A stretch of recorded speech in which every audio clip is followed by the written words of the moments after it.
Okay, so we are going to get started here today with our presentation. Welcome, everyone. Thank you for taking time on your day to join us. I'm Joan Gordon. I am the SS Health Wellness Program Manager. We have a great presentation planned for you here today. All right, so like I said, we have Angela with us here today, and she is from NAMI St Louis. Angela graduated with her BA in psychology from St. Mary's College, Notre Dame. She earned her Master's of Social degree from St. Louis University in 2016 and became a licensed Master Social Worker. She also earned her MA in Nonprofit Administration from Lindenwood University in 2017. Angela has worked in the St. Louis area serving individuals and family members with mental health conditions for over 10 years. She began working as the Director of Programs at NAMI St. Louis in 2019. So we're really excited to have you here, Angela, and you can take it away. Thank you so much. Thank you for having me. Just a couple things I always like to let people know before I start presenting is my presentation style is really informal. So if you have questions and you want to unmute or you want to throw a question in the chat while we're talking, please don't hesitate to do that. I know, hoping Joan, you can still help kind of facilitate the chat since I can't see that. But if you have questions, please don't hesitate to stop me. This is interactive, so there's going to be times where I'm going to ask you to unmute or to throw things into the chat. So just a heads up, so you know that's coming. And then also, there was a thank you for the overview of who I am professionally, but I always do like to let people know too. I am somebody that actually lives with a mental health condition myself, and I'm a family member. So I see mental health kind of in all areas of my life. It's kind of all consuming at times. And it's really important for you to know that because everything that NAMI St. Louis does is what's called peer-based or peer-led. And so we are not speaking from like the mental health professional perspective. We're talking from this peer lens. We don't do clinical mental health work. So really the purpose of today's presentation is we're going to talk about self-care and do just kind of some general information and some resources that are available. I am going to talk just a little bit about who NAMI St. Louis is a little more in-depthly in just a minute. So if you are not familiar with the organization, I can kind of spread some light around that. We're going to talk about some mental health stats and facts. We're going to talk about just anxiety and just general stress and how to address that stress. We're also going to talk about some self-care tools and some resources that are available. So who is NAMI St. Louis? So we are the National Alliance on Mental Illness. It is a nationwide organization. It's part of the nation's largest grassroots mental health organization, providing peer-led mental health education free of cost to communities. So there's over 650 affiliates in the U.S. And if you are not located in the St. Louis area, or maybe you have a family member who maybe would be interested in getting connected to a NAMI, you can visit NAMI.org, which is the national office's website. And you could actually find your local NAMI by visiting NAMI.org and typing in your state on that homepage. It actually helps you navigate how to find your local affiliate. But if you are in the St. Louis area, we are your local affiliate. So our mission here at NAMI St. Louis is to provide education, advocacy, and support essential to the recovery, resilience, and well-being of all who have mental health needs and for their families, caregivers, in the community. We serve 7 counties locally in the St. Louis area. So that includes St. Louis County, the city of St. Louis, St. Charles County, Lincoln, Franklin, Warren, and Jefferson counties. As I mentioned, all of our programs are peer-led, which really brings this personal perspective to mental health, and all of our services are free of cost. We do offer family education courses that we have. We have peer-led support groups that we offer to family members as well as to adult individuals 18 and older living with mental health conditions. We do a variety of different presentations, this being one of them. But we also have presentations specifically where we go into schools and we talk to young people about mental health, all the way to presentations that actually feature individuals sharing their stories of living with mental health conditions. And of course, we have special events that we offer in the community. We do quite a bit of advocacy work locally here in the St. Louis area, and we follow legislature that is local, state level, and national. And we do lots of support, as I mentioned, around our support groups. We also have a helpline, and I will make sure to share that towards the end of today's presentation. But it's essentially a resource line. So it's not like a crisis line or a chat line. It is truly just a resource line where folks can call and seek local resources or national resources potentially that are available to them. And then we really are focused on raising awareness, and we do that primarily through our special events. We have two every year. One of them is the NAMI Walks. We have one, it's coming up May 14th at the Creeksport Park. So if you have not joined a team yet, please do so and join us that day. It'll be really a fun time. And we also have a gala that takes place every November at the Chase Park Plaza. And we're really looking forward to that this year as well. So we'll go ahead and talk about some mental health stats and facts, just to kind of set a baseline here. We know that mental health does not discriminate. It can affect anyone on any level, whether, no matter what they look like, what their belief systems are, mental health does not discriminate. We also know that 1 in 5 adults in the US are living with mental health conditions, as well as 1 in 5 youth. But specifically in Missouri, we know that 1 in 6 youth are living with mental health conditions. This was kind of a early COVID statistic that exists. There is a youth mental health crisis that's taking place nationally, as well as just a mental health crisis nationally. Lots of people are experiencing higher levels of stress and anxiety over the last couple of years due to COVID. Of those 1 in 5 adults, we know that only 40% are receiving the treatment that they not only need, but deserve. And only about 50% of those young people are receiving treatment. In the last year, we also know that it was reported 1 in 3 adults in the US have experienced some level of depression and or anxiety. So in the chat, or if you want to unmute yourself, I want to talk just a little bit about maybe why folks are not receiving treatment. What are some reasons as to why folks don't engage in mental health care treatment?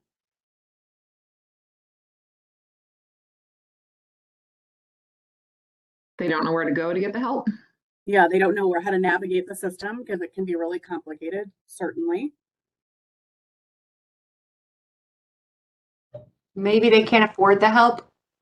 Yeah, they can't, maybe lack of insurance or cost of assessment. That's absolutely true. We know that mental health care and healthcare in general in the US is really expensive. In the chat, it also says stigma, difficult to access, and cost again. Absolutely. Yeah, limited access. There is a shortage of psychiatrists in the US, and that was a pre-COVID thing, and it's definitely still in existence. And then, of course, the shame, fear, and stigma associated with mental health conditions absolutely is a factor. We also know that some ethnic and cultural groups can experience other forms of stigma that may be added to kind of a compounded issue related to mental health. So like the LGBTQ plus community in particular may confront bullying, stigma, and prejudice based on their sexual orientation or gender identity, while also dealing with the societal bias against mental health conditions. So there's that compounded stigma there. And then in the US, only about 25% of Black or African Americans seek mental health care compared to 40% of Caucasian or white individuals. And as a community, the Latinx community, as well as Asian American communities, tend to talk about mental health care at much lower rates and engage in services at much lower rates compared to white or Caucasian individuals. There's lots of reasons as to why that might exist. Some of those can include the distrust distributed to prejudice and discrimination in the healthcare system, lack of resources, language barriers, cultural differences, and lack of mental health professionals with similar cultural and ethnic backgrounds. We also know that our military personnel, veterans, and their families may also experience a different level of stigma. So stigma oftentimes can discourage active duty service members from seeking treatment for fear of jeopardizing their military careers, and veterans and their families oftentimes won't engage in treatment for fear of appearing weak. So although some of these statistics that are on this slide and some of the things I just shared really can seem overwhelming, we do know that recovery and stability is possible with the proper supports. So I wanted to share just a couple of Missouri specific slides because I think it's really important since most of us are here in the St. Louis area to be aware of how this is affecting our communities locally. We know that lots of folks don't necessarily always view mental health conditions or mental illnesses like other physical illnesses. And so one of the things that we do at NAMI St. Louis, and we encourage all of our partners to communicate as well, is that mental health is physical health. You know, I oftentimes, when I explain mental health to people, in particular kids, I explain how, mental health lives in our brain and our brain lives in our body, and we have to take care of our brain just as much as we take care of all other areas of our body, because without that, it's hard to do other things, right? If we're not mentally well. We know that mental health conditions are not the fault of the person experiencing the symptoms or their family. So, that although there may be some genetic components to mental health related issues, we also know environment and trauma can have a huge impact on people and whether or not they potentially develop a mental health condition. We know that mental health conditions are not something to be ashamed of. Anybody can have a mental health condition. And it doesn't mean that people can't have a happy, healthy, good life and achieve goals. I've already mentioned in the last slide how 1 in 3 individuals in the last couple of years have experienced anxiety and depression. And so it's really important when we're talking about anxiety and depression and all other mental health conditions, but in particular those, because we're seeing an uptick, is taking care of our self-care, taking care of ourselves in different ways. And so I am going to share just another piece of the statistics for the state of Missouri is that we know there's a lot of intersectionality when it comes to mental health. Lots of times folks that are experiencing mental health conditions, for our young people, they're 2 times more likely to drop out of high school. We know that lots of folks who are living with mental health conditions also are experiencing homelessness. Lots of folks are within, the judicial system. And so it's really important to be knowledgeable about this information and how this is affecting our communities. We also know that there is an increased rate just in the last couple of years of suicidal thoughts, in particular amongst our youth. Pre-COVID, we knew that suicide was the second leading cause of death for young people, and that has not changed since COVID. So let's talk just a little bit about anxiety and stress, because we know that more than 40 million adults in the US, or about 18% of the population, is affected by an anxiety disorder. This was a pre-COVID-19 statistic. Nearly everyone experiences some level of anxiety at times. So, speaking in front of a group might make most of us anxious, but it also can help motivate us to prepare. How many folks in this room experience some stress or maybe some anxiety when you're driving in heavy traffic? If you want to use maybe if you have I don't remember if WebEx has the reaction button, the raise hands, or you can type in the chat yes or something like that. Yeah, I'm starting to see some come through. So although that can be stressful when we're driving in heavy traffic, it also keeps us alert, right? And helps us to remain cautious and potentially avoid accidents when possible. However, when those feelings of intense fear and distress are so overwhelming that it prevents folks from doing everyday things, an anxiety disorder really might be the cause. We know now more than ever with the pandemic, people are experiencing anxiety around a lot of different things. Even sometimes meetings like this on Zoom, like Zoom has created some anxiety for folks because it's a whole new thing that not everybody had experience with pre-COVID. There are lots of unknowns that have happened in the last couple of years in our world. And, you know, although certain things seem to be lifting in some breath with the pandemic, we also know that, you know, it's not over on some level, right? And so there's still the unknown fear that is existing for lots of folks. Prior to 2020, an estimated, as I mentioned, 40 million adults, or 18% of the population, have an anxiety disorder. And of that, about 8% of children and teenagers experience that negative impact of an anxiety disorder. It is one of the most common mental health conditions in the US, and most people are developing those symptoms before the age of 21, and women are 60% more likely to be diagnosed with an anxiety disorder compared to men. Does anybody have any guesses as to why we see in particular, and I'm sure this group will be very knowledgeable, but why that kind of age gap of like late teens to, you know, let's say early 30s, you see a lot more diagnosing of mental health conditions, and the percentage of women compared to men?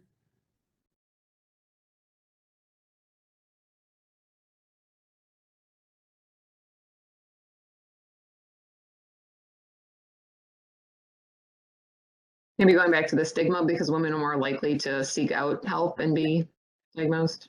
Yeah, there's lots. The hormones, I just saw the chat actually just popped up on my screen. I was able to see that. So somebody said hormone levels, absolutely. But also I think just that societal, the societal factors, like women were taught oftentimes to report how we're feeling, where, you know, men don't always get that.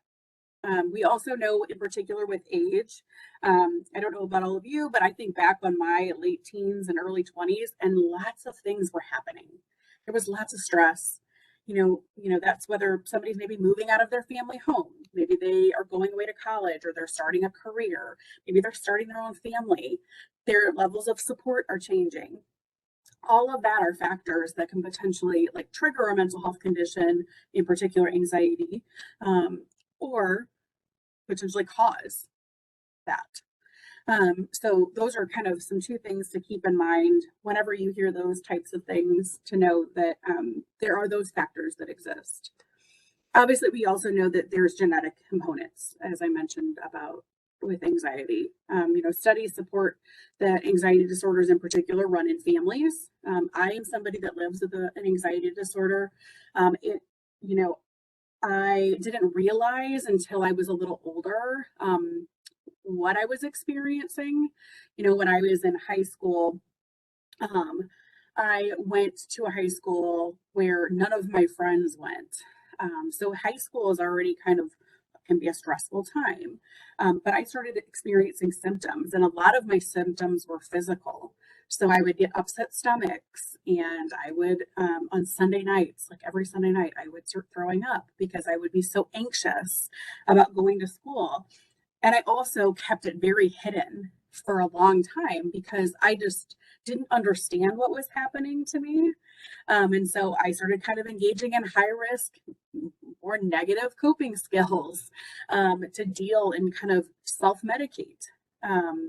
And instead of kind of going to maybe some trusted adults that could have supported me at that time. And it really took me until I was away at college to go and seek help because I had finally understood, like, there's something deeper to what's going on. You know, it's not normal that every Sunday night before school I'm getting sick because I'm so anxious or so stressed out about going to class the next day. So there's also, of course, the environmental factors, you know, such as abuse, death of a loved one, violence, prolonged illness, global pandemics. that can also lead to the development of anxiety disorders as well as trauma. So we know anxiety and stress exists. So how do we address the stress? That there's a list a mile long we could come up with, and we will do that in a minute, of coping skills for treating stress. But we also know that different types of stress and different levels of anxiety have their own set of symptoms, which means that we have to kind of come up with our own set of coping skills. There's lots of different styles of treatment, essentially, or coping skills folks can engage in. Some of those are, of course, lifestyle changes, psychotherapy, medications, vitamins, supplements, coping skills, and self-care tools. So, with that psychotherapy, that might include, seeing a physician and maybe going to a therapist. For medications, that could be an anti-anxiety for some folks or an antidepressant. But there also could be those complementary health approaches, which include, stress and relaxation techniques, which is really what we're going to focus on today. So, what is self-care? Self-care is really taking steps to tend to your physical and emotional health needs to the best of your ability. So I always say, start with what you know and build upon it. And I always, when I get kind of to the space where I am really overwhelmed and I know I need to engage in some type of self-care practice, I think it's really important to ask myself 5 questions. And those 5 questions include, what do I enjoy? How do I relax? Who can I trust? Who can I talk to? And what resources do I have? And when I worked with clients in my past, and still now in almost all of my presentations, I share those 5 questions because we know the self-care tools that exist. Sometimes it's just about reminding ourselves what they are. And those 5 questions can oftentimes pull the answers out of us, even when we're really overwhelmed and can't think about what self-care tool I need to use right now. There's many types of self-care tools or self-care types. There's physical self-care, mental self-care, social self-care, and emotional self-care. So that physical self-care includes, how much physical activity we're doing and how well we're taking care of our physical needs. Or that mental self-care includes doing things that help you stay mentally healthy and keep your mind sharp. There's, of course, that social self-care. So socialization is really key to self-care. Putting time and energy to maintain close connections is really important to our well-being. And that emotional self-care can include a lot of different activities that help us kind of acknowledge and express our feelings on a regular basis. So if we think about self-care in these 4 ways or models, we can start thinking about the different options that are available. It's important. Self-care is really important, but why?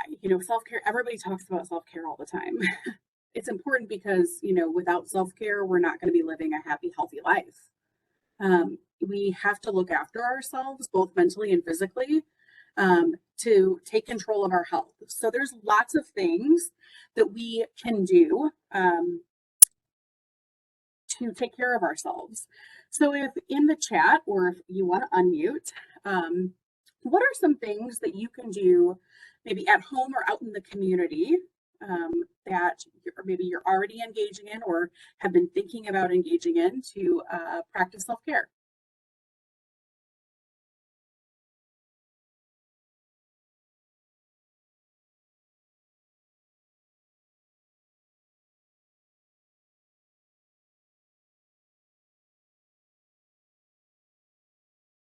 So meditation, that's great. That's one of the things that just popped up. Taking a day to do what you want. No errands, no chores, strictly enjoyment. I love that. Volunteering, exercising. Great. These are all great.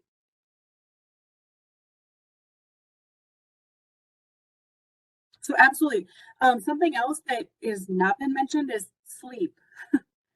Sleep is really important when we're talking about self-care and nutrition, and in particular, eating healthy meals, but also drinking an adequate amount of water every day. That's a simple way to take care of yourself.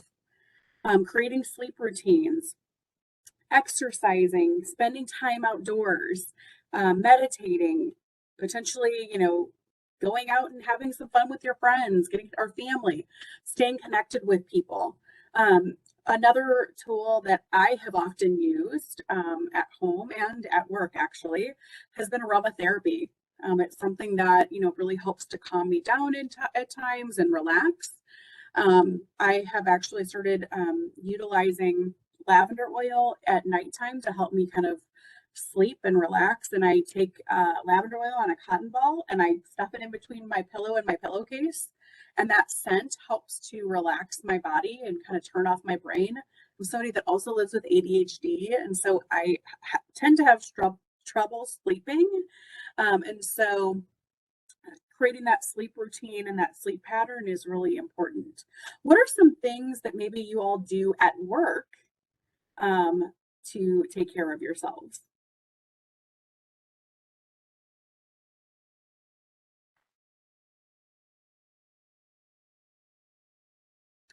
Walk at lunch. That's great.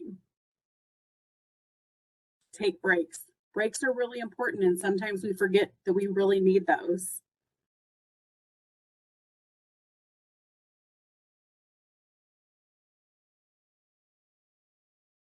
Some other things that you can do, if you're somebody that, at times, if you're at your desk, there's desk yoga that you can practice.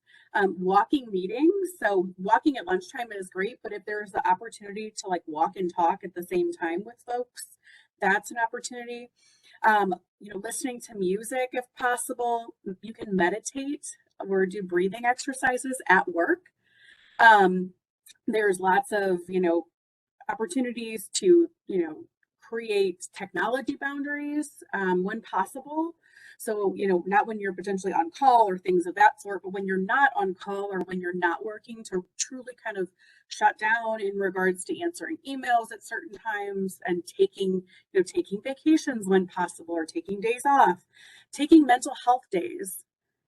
So I have been a supervisor for 7 years of my career now, and I encourage the folks that I supervise to take scheduled mental health days. In my last place of employment, I actually was able to work with our HR department to be able to create those scheduled mental health days, and taking those days to do kind of what somebody already mentioned on here, but kind of doing whatever you want, not doing errands or doctor's appointments or all the things you have to do, just truly having a day for you. Utilizing your HR system. Does your organization have an EAP or an employee assistance program? Utilize that if needed. A lot of times EAP systems will have opportunities for you to connect with mental health professionals. So these are awesome things you can additionally do at work, because self-care is something we have to do every single day, even if it's just for 5 minutes. So for example, something I do almost every single day is in the morning, I have a cup of coffee and I sit on my couch and I like play with my dogs for 5 minutes before I get ready to go anywhere. Because I love spending time with my dogs. I don't know if there's any other animal people on this call. But it's just an opportunity to just disconnect from the outside world first thing in the morning to kind of get your head in the right space. But there's lots of ways to engage in self-care. They don't always have to be these really expensive things. Self-care really can reduce stress and anxiety, and you all mentioned some of the ways that you practice self-care. Are there any other ways that you're practicing self-care right now that you can share with the group? I really think it's important that we we kind of share ideas because there might be somebody on this call who reads somebody else's idea and then tries to adapt that. Like good, I see there's some information about the AP system in the chat. Fabulous.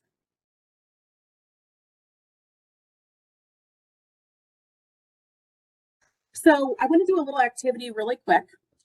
If you have a pen and paper, or if you don't, if you want to type, maybe like get a little post-it note on your laptop, or maybe open your notes section of your phone. We're going to do just a quick little writing thing. I did see Barb, you wrote in there about singing. That's great. Music is so important when we're talking about stress relief and self-care. So we're going to do an activity. It's called the brain dump activity. So I would like you all to write down all of the things that you have to do today. I'm going to give you just a few minutes.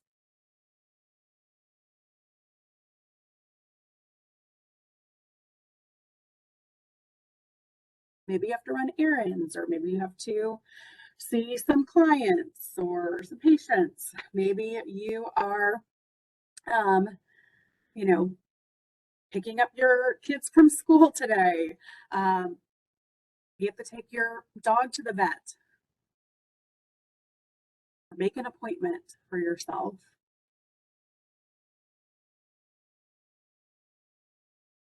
So now hopefully you have at least a little bit of a list going. I want you to circle, or maybe if you're in your notes in your phone, highlight the top 3 things that you have to do today. And I want you to just focus on those top 3 things. So the purpose of the brain dump activity and doing the top 3 things is, prioritization, essentially. Prioritizing like what really is the most important thing we have to do, and not getting ourselves so overwhelmed to a point where we have this laundry list of things. I know I have my laundry list of post-it notes. They're sitting on my desk. But I also know that, you can only do so much in a day. And if I just focus at 3 things at a time, I might get more things done than I was expecting to get done.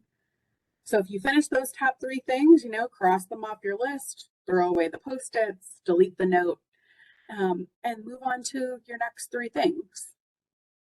It's the same kind of concept of, what happens when you wake up in the middle of the night thinking about things that need to get done. Sometimes it keeps us from sleeping.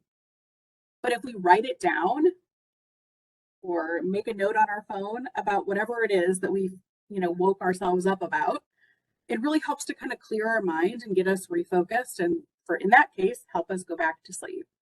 In this case, it helps us to really focus on what is the most important thing I need to do right now. There's also lots of opportunities for apps. So is anybody familiar with any of the self-care apps that exist, and can you name any of them?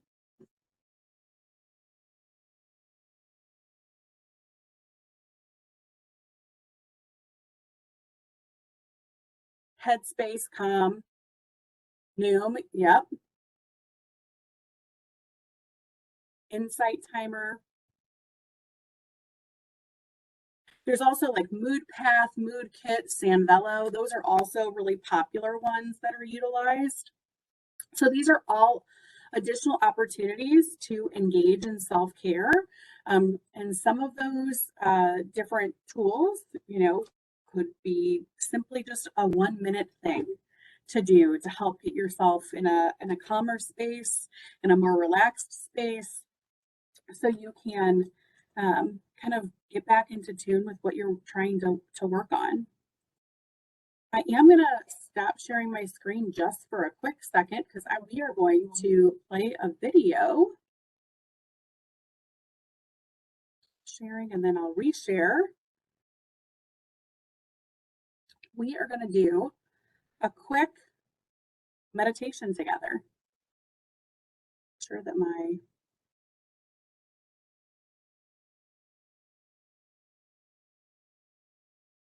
hear my volume. Let's see here. Can everybody see my screen okay? Yeah, I see a bunch of mountains. Fabulous. Okay, so we're going to do a quick meditation. So I really oftentimes talk to people about using YouTube.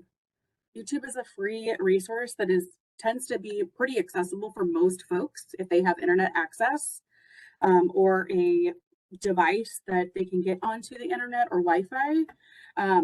And again, it's free. And there's tons of meditations and exercise activities and self-care options that are available on YouTube. So I am going to play this meditation, and we're going to do this together. Close your eyes, and we'll take a few moments to calm your mind and body. Soften your face, your neck, and shoulders. Do your best to fully let go.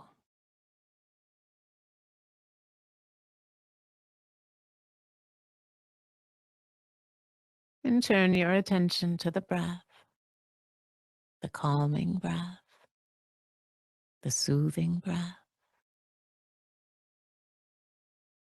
Take long, slow breaths, full and deep. Breathing in, I am calm. Breathing out, I'm at peace.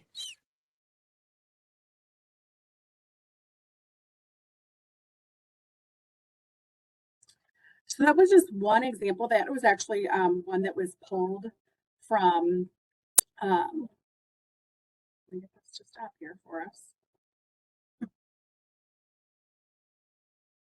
It's always a little difficult doing these. There we go. That's just one example of something that was pulled from Calm that they actually put onto YouTube. But it's a great resource. Self-care really helps improve our overall health. And if we take care of ourselves by doing the things that we enjoy, we can remain physically, mentally, and emotionally healthy for the rest of our lives, And meditation and things that you can find on YouTube can help to contribute towards that. There's also, I mentioned this concept kind of that folks think that self-care has to be these really expensive, potentially things. But there's a kind of a list that we came up with for the top 5 best free or inexpensive self-care practices. And that could be, number 1 is just breathing. And we're going to do a breathing exercise together quickly. Is anybody familiar with roller coaster or 5-finger breathing?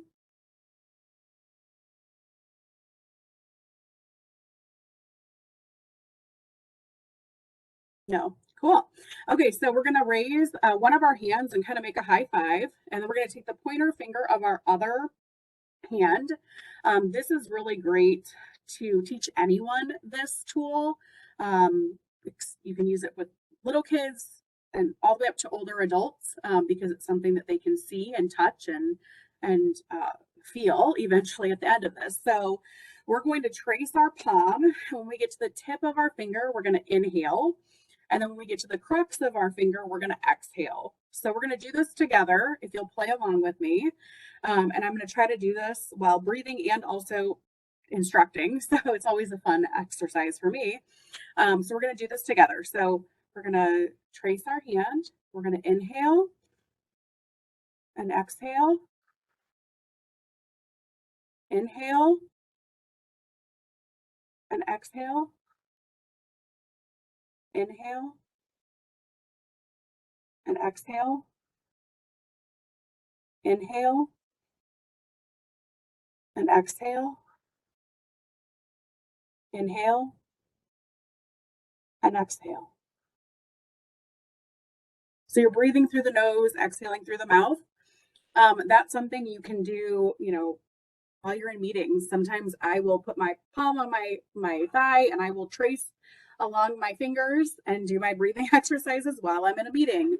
Or if I find myself kind of getting stressed out at work, I just take a second and I trace along my hand and remind myself to breathe. Because when we get really stressed or overwhelmed, we tend to forget that first. And so that's a really easy opportunity to engage in a quick breathing exercise. You can do that, just do it once, you can do it 5 times, how many times you need to get to your space where you're feeling a little more calm. Journaling is another excellent self-care practice. Exercise is really vital. For lots of folks, cooking or maybe going out to eat, depending upon what you enjoy, movies. What are some other maybe inexpensive or free things that you can do for self-care? Any other ideas?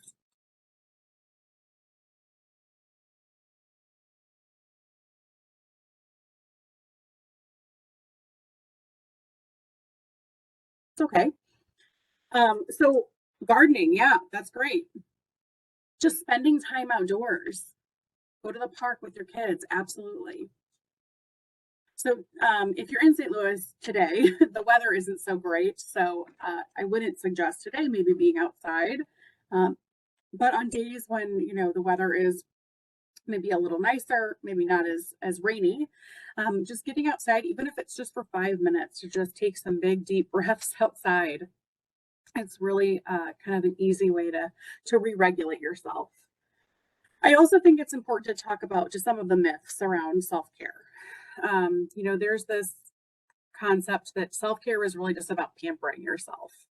It can be, absolutely. But it's also just the simple act of caring for yourself. So sometimes that can look like sipping tea with a face mask on, but it can also include just creating boundaries with friends and family or work. Self-care is only for people with poor mental health. That is absolutely not true. Self-care is absolutely for everyone. And I can guarantee on some level you are already doing it. Even the most basic functions of life count as self-care. If you've gone to bed early to get a good night's sleep, that's self-care. If you drank, a significant amount of water today already, that's self-care. You took a break already at least once today. You took your lunch break. That's self-care. The self-care is indulgent and selfish. Lots of folks feel like that could be true. But, we need to take care of ourselves in order to take care of anybody else. So it's not selfish to fulfill your needs. Blocking off time in your calendar for me time is really essential to avoid burnout. Are there any other myths that are maybe not listed on this that you can think of that you've maybe heard that we can talk through real quick?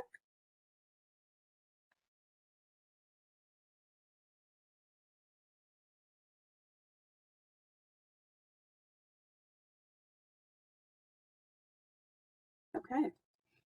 So some local resources that I think are really great that could potentially be useful for you as somebody who maybe you're living with a mental health condition, or maybe you have a family member, or you work with people that are experiencing mental health conditions. These are some of the resources that are available. So we have that helpline I mentioned. It's a resource line 5 days a week, 9 to 5 or 8:30 to 5. Our phone number is listed there. It's a resource line. It's not like a warm line or a hotline or a crisis line. We just give out resources. But that is useful for lots of folks. Behavioral health response, I'm sure most of you on this call are familiar with them, or BHR. They are a crisis line here locally. Compass Health out in St. Charles also has a crisis line that's open 24 hours a day, 7 days a week, 365. The St. Louis Queer Plus Support Helpline, they specifically work with the LGBTQ plus community. They're open Friday through Monday, and their information is there as well. SSM does have a behavioral health urgent care that's open 7 days a week. So it's like any other urgent care. It's located out on DePaul parking lots hospital, or DePaul hospital parking lot, excuse me. And it operates as a regular urgent care, but they focus on behavioral health. Compass Health also has Care Access Point out in Wentzville, I believe is where that's located. It's a similar model. So Those are two additional resources that are kind of newer to our community to be aware of. Those are not for folks that are experiencing suicidal or homicidal thoughts or actions. Those are for folks that need to see a mental health professional and they want to kind of walk in and get access to service and get put onto different potential wait lists or things of that sort. So, of course, the national resources that are available include the National Suicide Prevention Lifeline. One thing to be aware of is that in July, nationwide, there is going to be the new 988 number. If you are not familiar with 988, I would encourage you to do a little bit of research around that, but essentially it's people can text or call 988 and they will get access to mental health care. Whether that's through a crisis line or get connected to community resources. So just something to be aware of. And then the National Office of NAMI does have a crisis text line that folks can reach out 24/7 for free crisis counseling. They text NAMI to 741-741. And again, that's operated out of our national office in Washington, D.C. So if you have any other questions for me or want more information, you can always contact me. My information is there on the left, or you can contact our helpline Monday through Friday. I hope that after today's presentation, if you walk away with at least one thing, it's maybe that breathing exercise as something as a walk away, and know that, you know, we can always fall back on those 5 questions I mentioned earlier when we're thinking about self-care. You know, so what do you enjoy? How do you relax? Who can you trust? Who can you talk to? And what resources do you have? And I encourage you to share that with others who might also be kind of struggling with self-care. So I can open up for any questions you all may have. Yeah, thanks, Angela, and thanks to everyone else for attending the call. Hope you enjoyed it as much as I did. Have a great afternoon and stay dry.